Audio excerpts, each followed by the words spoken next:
good to see everyone again. I'm going to bring you back to this overview slide of the semiconductor process as we introduce analog devices, where our speaker's from today.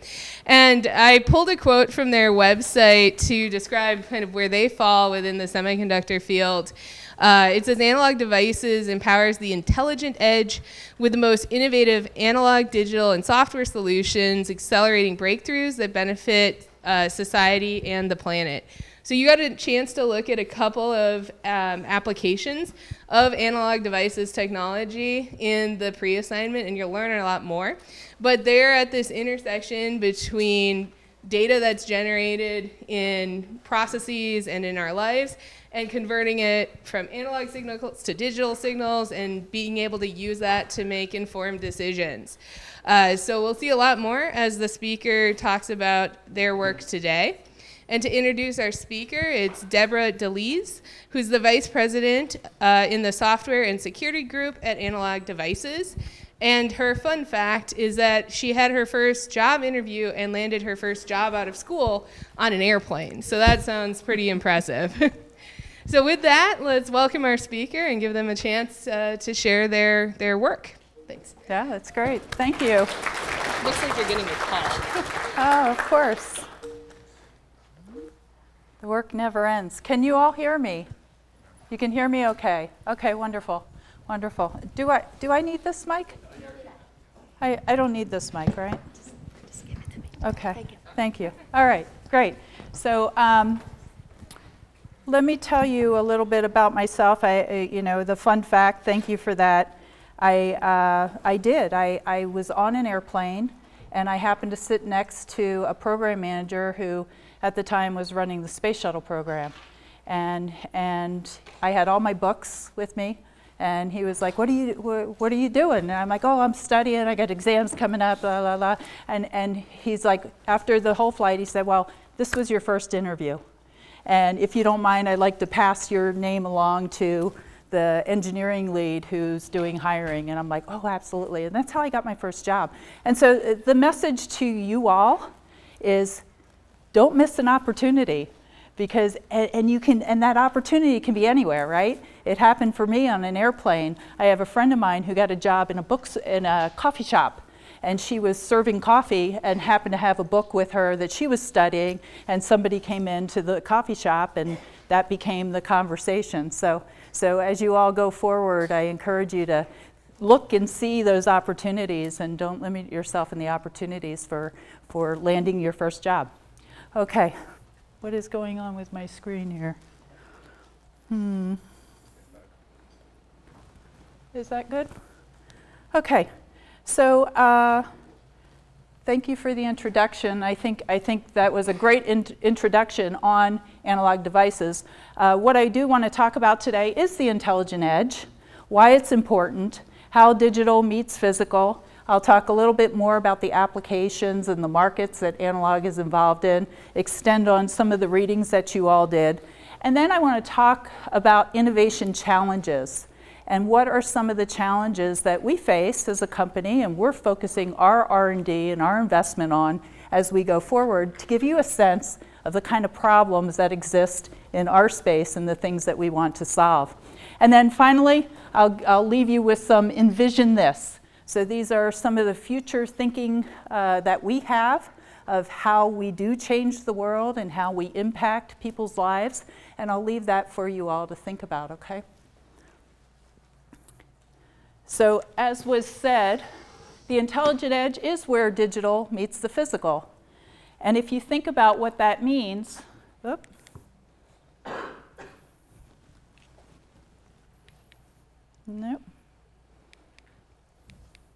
Sorry, I'm technically challenged. There you go. If you think about what that means, it's how you sense things, right? Sensing things in the physical world, whether that's temperature, pressure, RF, how you measure that, how you translate that data and connect it to things, to higher order systems, the power around that, around those systems, as well as interpreting the data that's been transferred, and obviously security and securing that data so we know that we can rely on that data as truth. So that is where Analog Devices sits. And I just want to give you a little bit of 101 on digital versus analog, just to kind of level set the group here. So if you think of digital, digital's discrete, 0 ones. It's digital data, 0 ones. And it's used in computing, right? So that's what we use every day in our laptops. Think about analog signals, they're continuous. So it's continuous temporal data that happens around us in everything we're doing, whether that's light, sound, pressure, temperature, motion, radio frequencies, etc. And then the underlying piece of that that surrounds all this is power. That's another critical element, especially as we talk about the high density and high complexity compute systems that happen at this digital to physical to digital edge. And let me give you an example of analog technology in a digital world. I'm certain every one of you have a phone of some sort, and you want to make a call. That microphone is analog. It's taking in analog data, processing it in a digital format. In a radio module that combines both of that analog and digital components in a radio module that then speaks to a base station. And that base station also has analog components on it. That base station then goes to another radio module that has both digital and analog components, decomposes that back to digital processing, back to the speaker, and does the digital to analog conversion.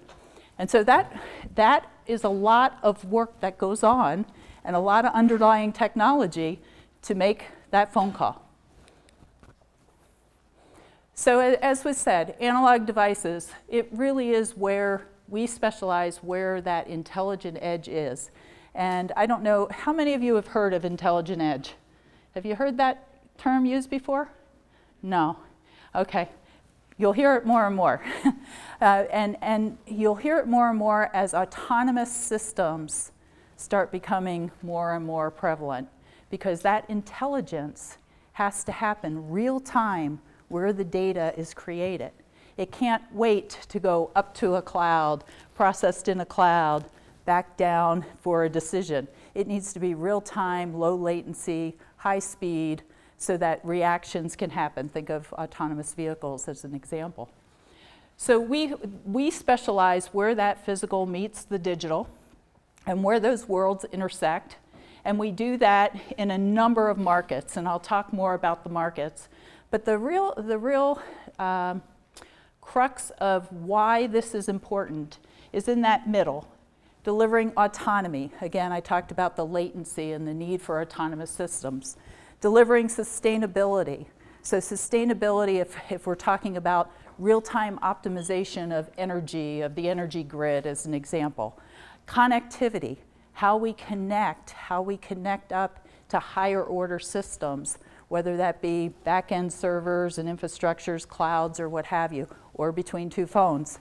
And security as another element of, as autonomy becomes more and more prevalent, how do we know that the decisions we're making the data on, that the data can be trusted and is trustworthy?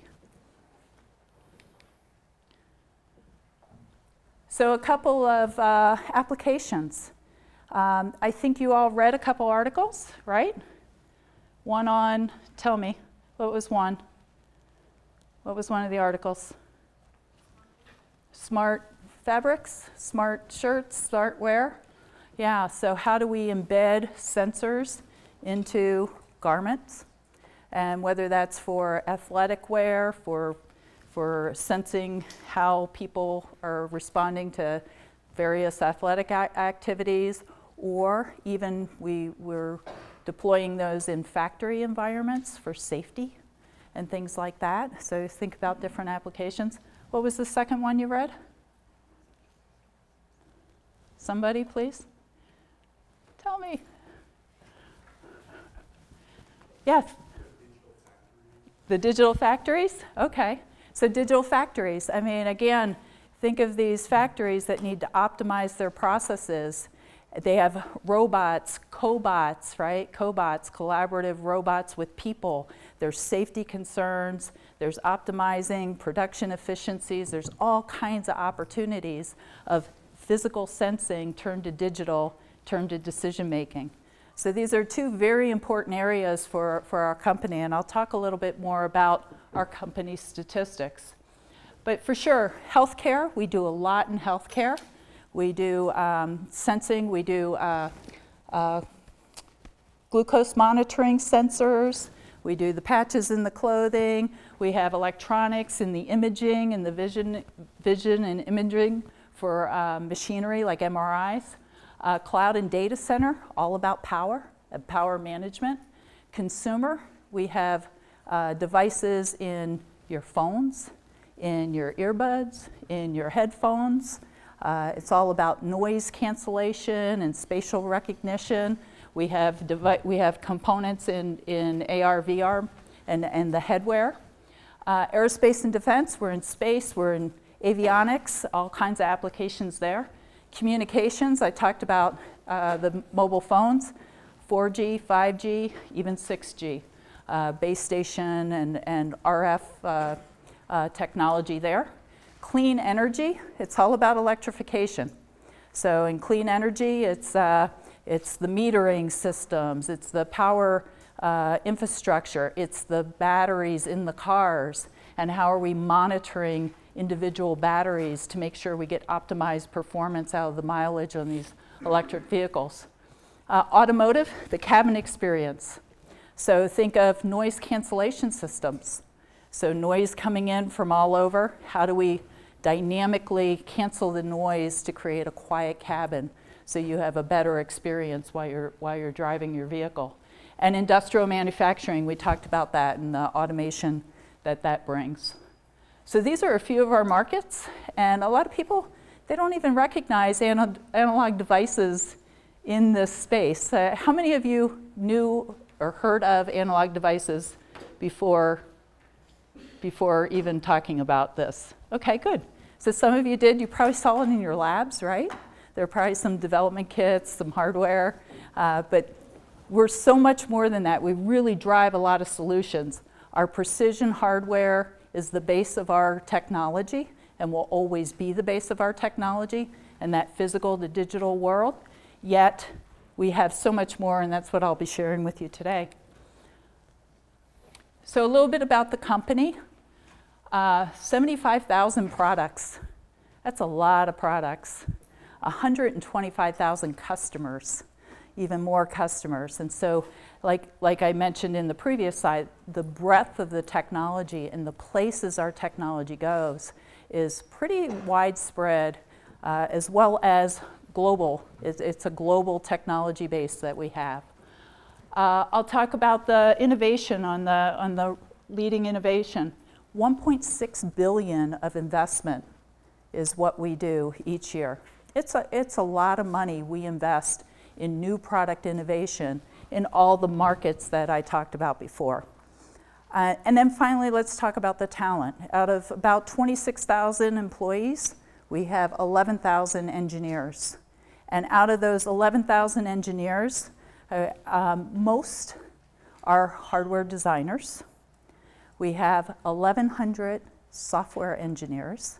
And I was talking earlier today about, in some of the previous conversations, we're moving to a place where we need as many software engineers as hardware engineers as we grow into the future. So one message I want to get across to all of you: you don't have to be a double E. Double E is great. We love double E's for sure, but it's not required.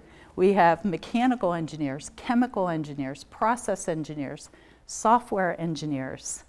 I happen to be an aerospace engineer and all working in this semiconductor industry. Lots of applications and lots of needs across the industry, across our company. So let me talk a little bit about the technologies on the left-hand side. First and foremost, analog and mixed signal. That's our bread and butter. That's where we were born. That's why our name is Analog Devices. Yet, even though we've done converters, amplifiers, isolation components, we have expanded over the years I talked power management. We have a lot in power management, whether it's voltage regulation, power management in integrated circuits, or supervisory control of power. We have RF technology, radio frequency technology, that is in transceivers and again in aerospace applications and in communications equipment. The edge processing and sensing, this is a big area for us. So digital signal processing, microcontrollers, inertial and optical sensors, and I'll talk a little bit more about sensors around some of the challenges. And then software and algorithms, and I don't want to lose sight of that because it's so important for our future that as we start talking more and more complex solutions, a lot of our analog components and a lot of our digital capability is being enhanced through software and algorithms, including artificial intelligence. So analog devices, I always laugh because I go, okay, how many people thought analog devices does digital? And you get people going, probably not, right, by the name.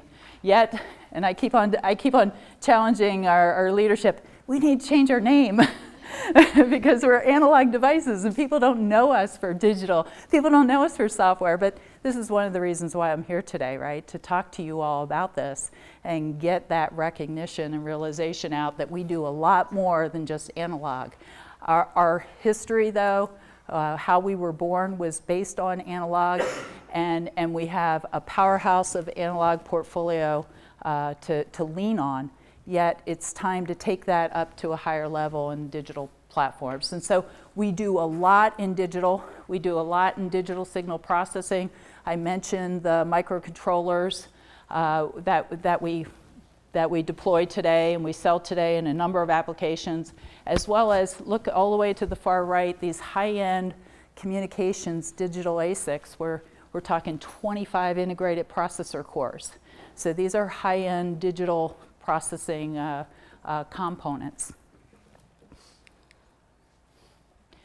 And I'd be remiss if I didn't bring up AI.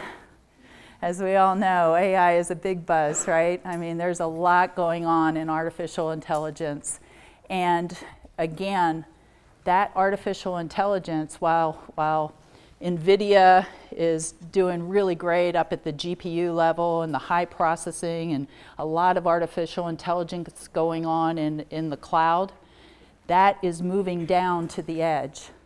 The need for artificial intelligence and processing those real-time insights down at the edge where analog devices is happening today.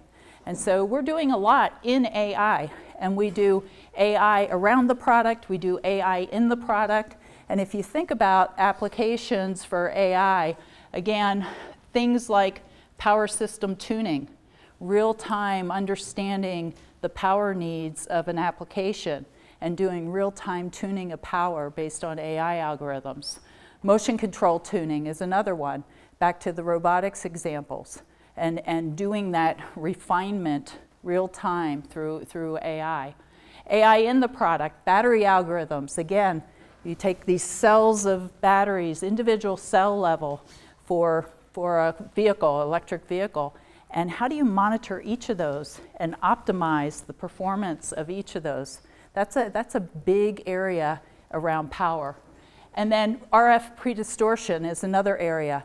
We're taking RF signals and being able to use algorithms to make more precise RF signals from the input data coming in based on AI. I also want to talk about our manufacturing. We have a manufacturing footprint. So for those of you who are interested in being in manufacturing and being real close to where the hardware is created and made, we have a hybrid strategy to our manufacturing. We have some that we outsource for the fab, and then we have some that we insource. And so we have fabs in Camas, we have fabs in Beaverton, Oregon, we have fabs in Limerick, Ireland. So we're pretty much, again, across the board internationally in our manufacturing space. Okay, that's enough about analog devices. Hopefully you get a perspective that is maybe a little broader than when you started the journey here with me, right? Okay, let's talk of some innovation and challenges. How many know Moore's Law? Ah, yes, I get hands. This is great. Yes, Moore's Law. So you know Moore's Law, and it's all around the transistor counts and how over time and every 24 months the resistor count, or sorry, the transistor counts double. And you know, this has been happening due to technology, right? So whether it was copper down to FinFET, I mean, there's technology that's driving Moore's Law. And what we're doing now, if you think there's 16 nanometers, we're doing things at 5 nanometers. I think there's companies out there doing 3 nanometers. I mean, it's getting pretty, I mean, how low can you go, right, on Moore's Law? And so one of the things that we talk about as a company is, okay, we need to be more than more. Because when you get down to the end of Moore's Law, you know, that can't be it, right? That's not the end of our technology development, and of course it isn't. So on the left-hand side here, there's driving down the process node and driving up the transistor count. But if you go along the horizontal axis, it's also about combining the different technologies, whether it's the RF technologies with the analog technologies, with the power technologies. It's combining those different technologies. And go up the vertical axis, it's how do you combine those in a way now that you're creating more system solutions that have algorithms, have software, have packaging concerns, because now you're doing system in packages and system on chips and things like that. So we look at that whole spectrum. It's not just about driving the transistor count. It's that plus marrying these technologies together and integrating into solutions. On the right-hand side, some of the challenges, right, that this brings. Materials. So again, back to if you're into materials, chemical engineering, mechanical engineering, material science is real important in continuing to drive our technology forward. Devices, all at the device level, a lot of innovation at the device level, and I'll show a chart on the sensor side. And then packaging. Packaging becomes a real challenge as you're trying to put more smarts, more capability into smaller and smaller packages. And you think about your phone.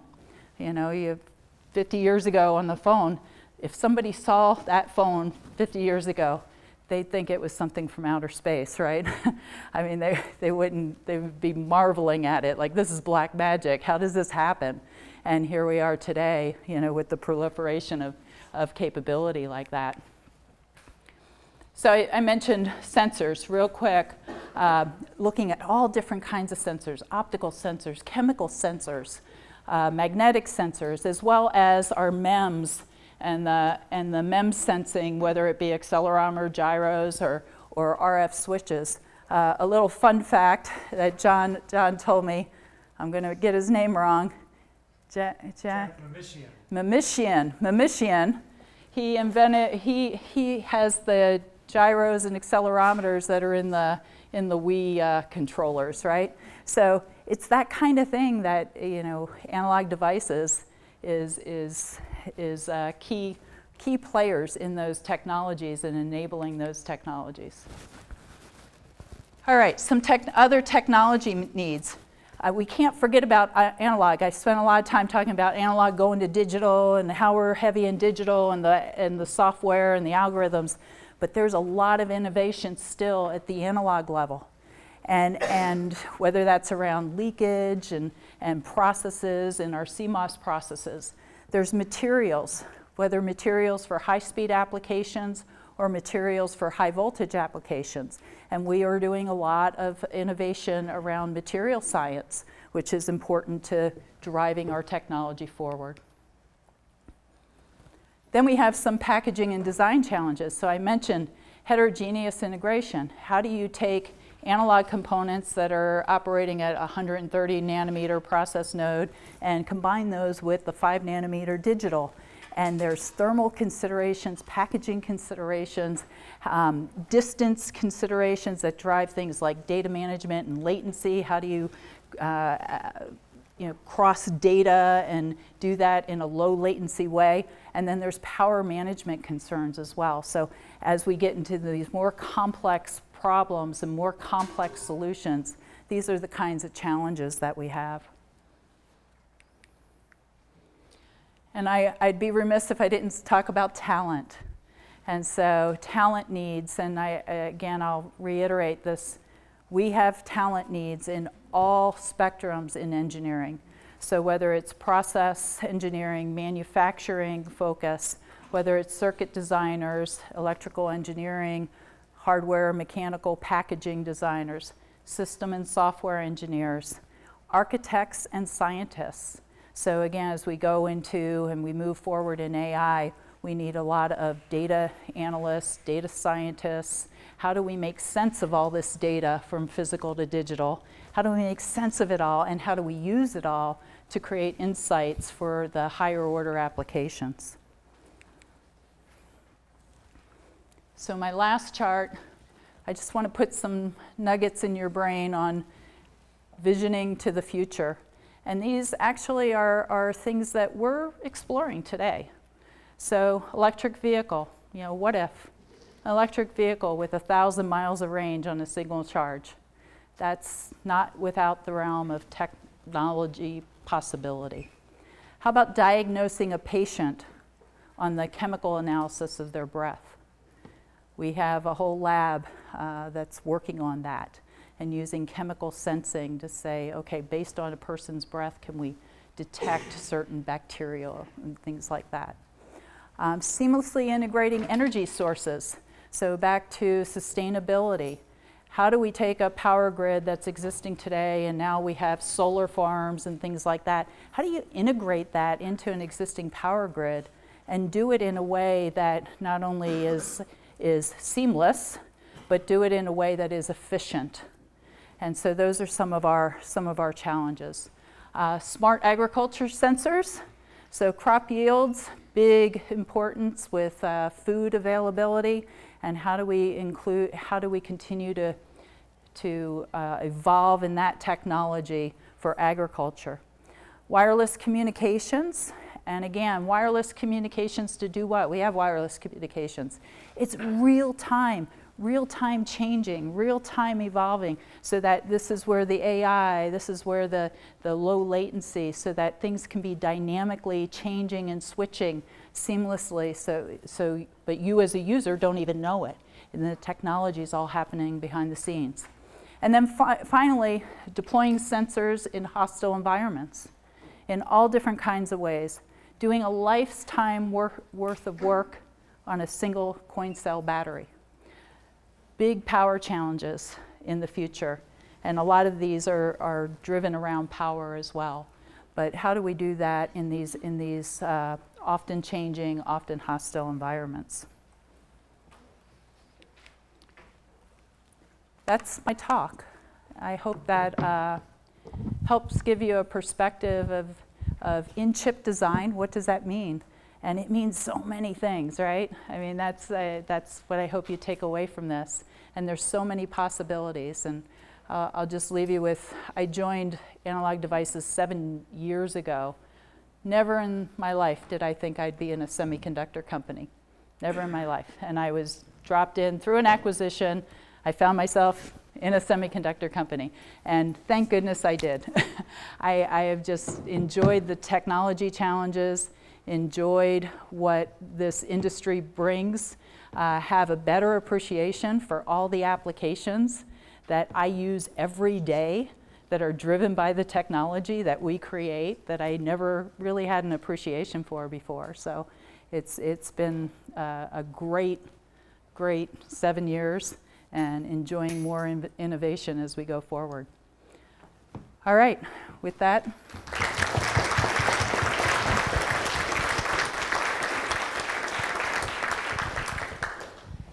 All right. We read through some of the questions students had ahead of time, and I've got a couple we'll start with, and then we'll open it up for everyone. So there were a lot of students interested in AI and whether Analog Devices is integrating AI into their products. Yeah, so I'm glad I had that AI chart in there and talked about that a little bit. So yeah, of course we are. I mean, AI is changing everybody's world, right, including Analog Devices, and so it's changing our world. I would say we're looking at it on multiple fronts. There's AI for us as a company.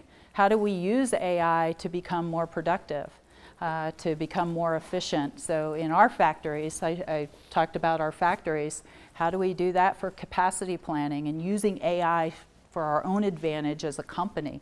And then there's AI in our products. And I talked about a few of those products where we have AI integrated in our products to drive that decision making and those insights at the edge where the data is created, and how do we drive real-time insights at that point. And so, and there's a number of applications, like I mentioned, where you have to do that. If you're going to enable these autonomous systems, you have to have the algorithms sitting at that edge where the data is created. So yeah, big part of our business. Wonderful. And then a lot of students notice the variety of applications, and it seems like you work with a lot of different companies.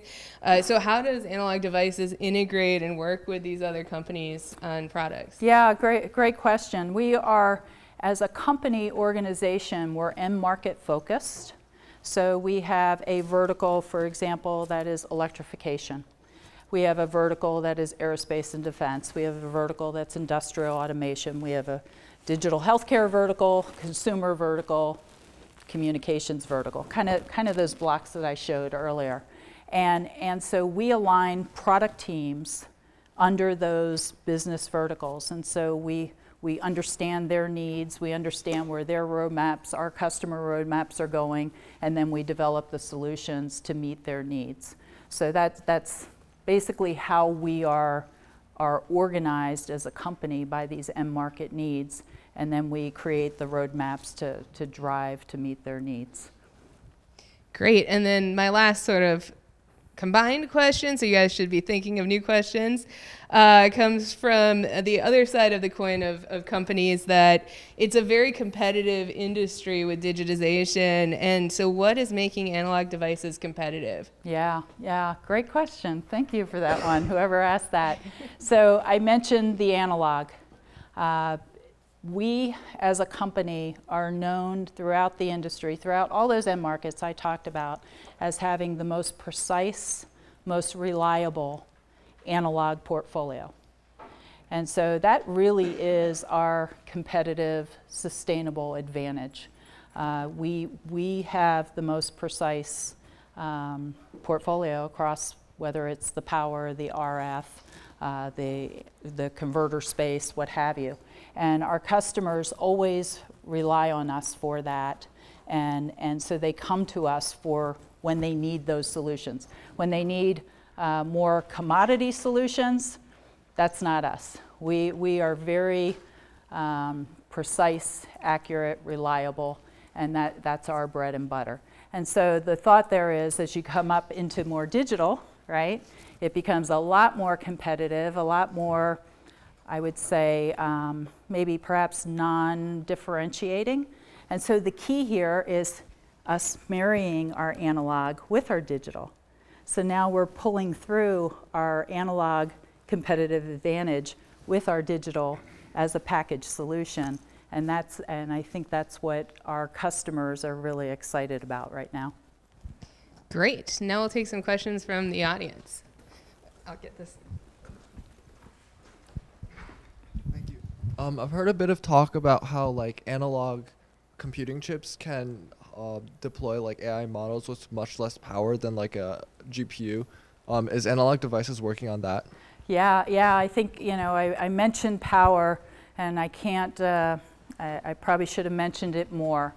One of the things that is critical, you can't carry a GPU and put it in your ear for a cochlear implant, right? You can't have a GPU in your vehicle. You can't, you know, these data centers are just massive processing machines, and the challenge for us is how, as things come down into smaller and smaller packages, obviously Moore's law allows us to put more compute in these smaller packages, but how do we do that in a way that withstands the environment, doesn't melt in your ear, so again, the power and the heat and all. So really, really critical, and that's why we have a broad power portfolio, is for exactly that.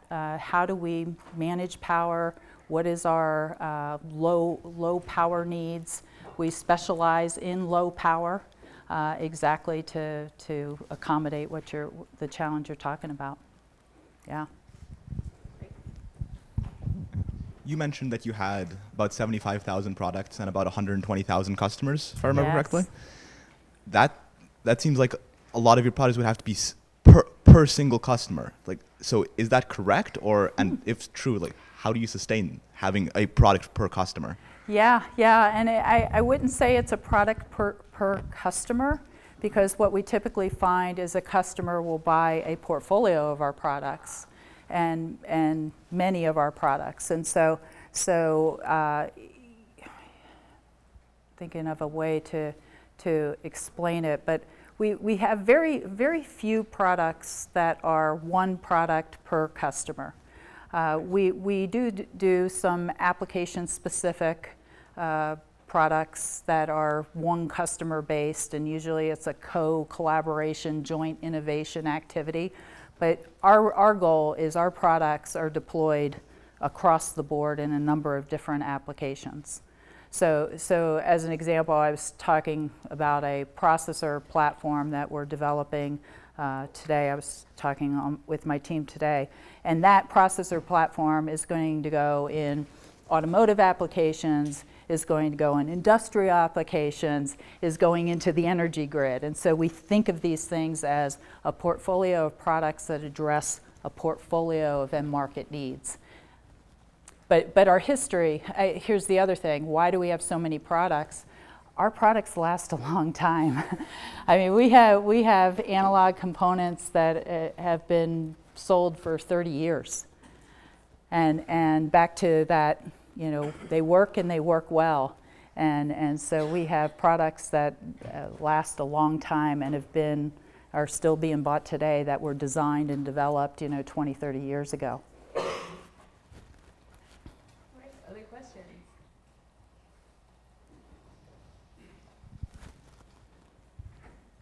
Just shout out. You mentioned security a couple times. So I was wondering how ADI specifically integrates security into their analog devices.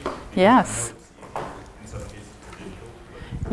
Yes. Thank you for the question, because security is what I do. So while I talked broadly about the company, security is really where I focus and my team focuses, so thank you for that. So how are we integrating security? I will tell you, integrating security in analog, innovation, TBD. We're still working on it. We don't have the answers.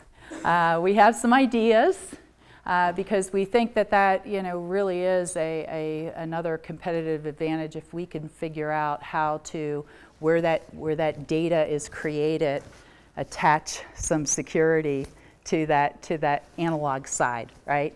So right now we're down there right where the analog to digital happens, and that's where we're embedding our security solutions. And if you think about that, that's relatively new. Maybe not so new for processors, general purpose processors, but a lot of our components, they're not meant for security. They're a GMSL data link or a noise cancellation system for an infotainment center for your car. Well, noise cancellation system, it doesn't have any security requirements, right? But guess what? Now that there's all this hacking and connected cars, it becomes a door for hackers, right, into a car that then can do other things. So where we didn't need to think about security before, we need to think about it now, and that's a big push for us as a company, is how do we get baseline security across our entire portfolio. So thank you for the question. What else? What are the soft skills or technical skills that you value or you are looking to see when you interview students? Okay, yeah, soft skills that we value when we're interviewing students. And you know what's so great is I see a lot of it here on this campus. Teams. You don't work, very rarely do you work as an individual person and you don't interact with anyone else. And so being able to work in teams, being able to collaborate in teams, and being able to collaborate cross-functionally. So you might have an expertise in one area, but you need expertise in another area, so you bring along that person. And how do you communicate across those areas of expertise? And so that's a big challenge. And when I see teams pulled together, whether it's for research projects or capstone projects or things like that, I think that's the way we work. And so the more that I see that in universities, the better, right? So that's one. I think the other one is asking questions. As an engineer, you know, why, right? Be inquisitive and ask those questions, because that's how you learn. That's how you learn. And you know, sometimes it feels like asking a question, maybe I'll sound stupid or something like that. I will tell you that, so I came into this company 7 years ago. I'm an executive. Do I know all the answers? I laugh. I mean, I could barely spell semiconductor 7 years ago, right? Yet I ask questions. And so, you know, even though I've been in industry, been an engineer for too many years that I'm going to state, for sure, asking those questions. And it matters, and you'll find those people who are just troves of information and just willing to share. So don't hesitate to do that. That would be another one.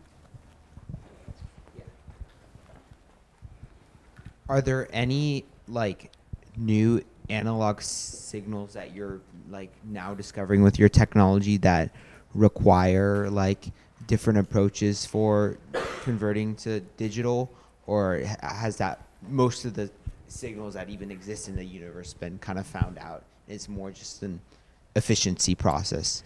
Yeah, that's a great question.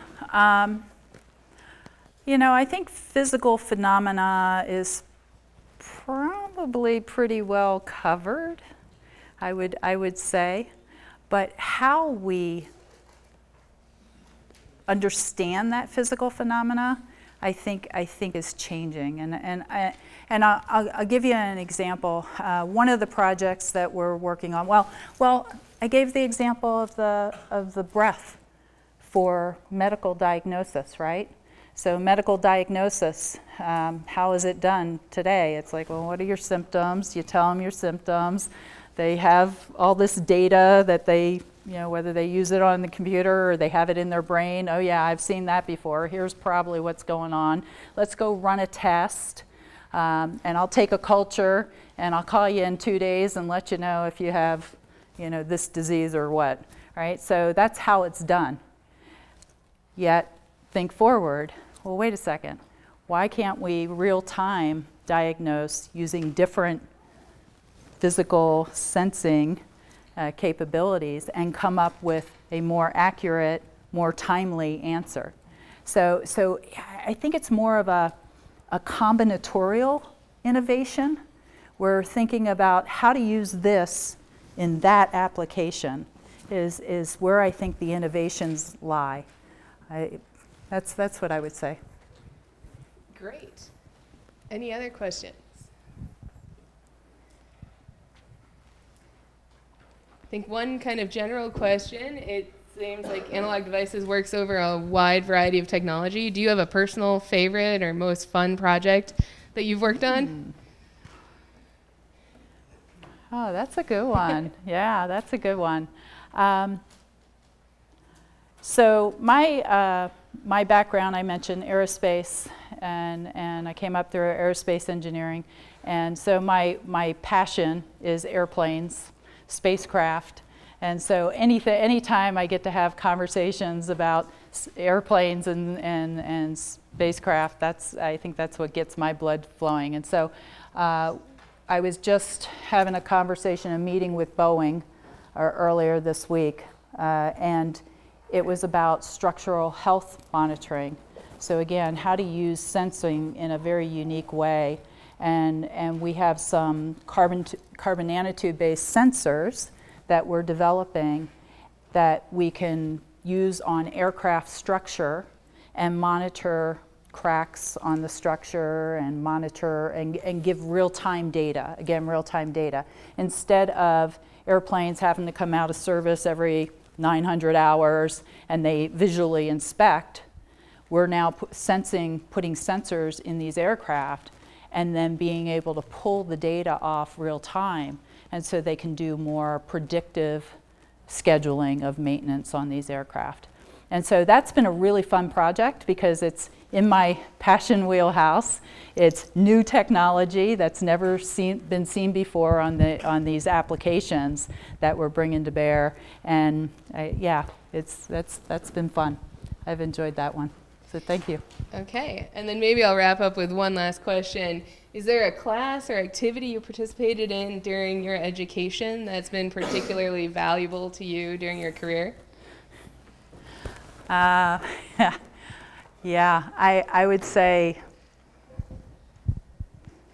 I had an intro to aerospace engineering, and that's really what got me hooked, right, on aerospace. And so as you're doing these kind of introductory courses, don't be shy about exploring the different areas that you can have a discipline in and have your major in.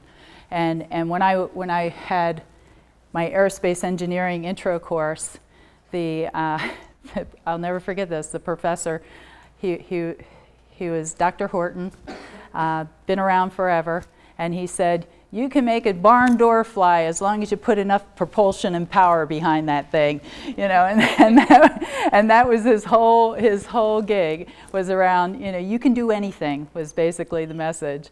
And so I really got psyched about aerospace engineering and flying, how to do propulsion systems, and that's where I landed in my first part of my career.